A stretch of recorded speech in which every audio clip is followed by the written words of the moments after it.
Ah, citizen, you have returned. That must mean that you've checked out what I told you and found it to be true? Oh, great Oracle of the Bell, forgive me. I do want to thank you for all the insight you've given me.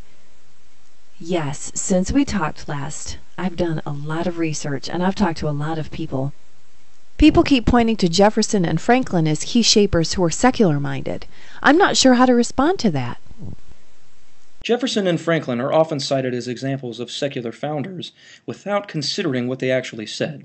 For example, Jefferson, who signed the Declaration of Independence and was our third president, said, "The doctrines of Jesus are simple and tend all to the happiness of mankind."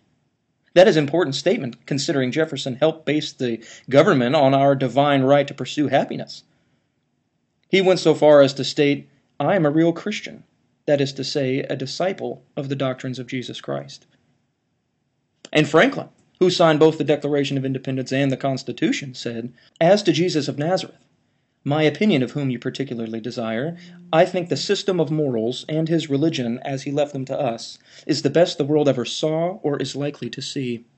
He went on to say, "I have lived, sir, a long time, and the longer I live, the more convincing proofs I see of this truth, that God governs in the affairs of men, and if a sparrow cannot fall to the ground without his notice, is it probable that an entire nation can ride without his aid? We have been assured, sir, in the sacred writings, that except the Lord build the house, they labor in vain that build it. I firmly believe this, and I also believe that without his concurring aid, we shall succeed in this political building no better than the builders of Babel. We shall be divided by our partial local interests. Our projects would be confounded, and we ourselves shall become a reproach and byword down to future ages." As you can see, more than one of the brilliant minds that framed our Constitution and Declaration of Independence did not see how the government they were establishing could work outside the framework provided by Christianity.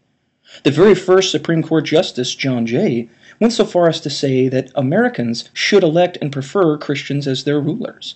His exact words were, "Providence has given to our people the choice of their rulers, and it is the duty as well as the privilege and interest of our Christian nation to select and prefer Christians for their rulers." Even Thomas Paine, perhaps the least religious of the founders, openly acknowledged God and announced his belief in his personal accountability to God, and he also directly advocated teaching creationism in the public school classroom. The point is that the USA was created as a Christian-led nation, to be a Christian-led nation, and those who created it did not believe that it would or even could survive under the leadership of people that did not share Christian values. Oh, great Oracle, forgive my impertinence, but that makes it sound like the U.S. was created for Christians and no one else. I know, that confuses a lot of people. Perhaps we should take that up next time.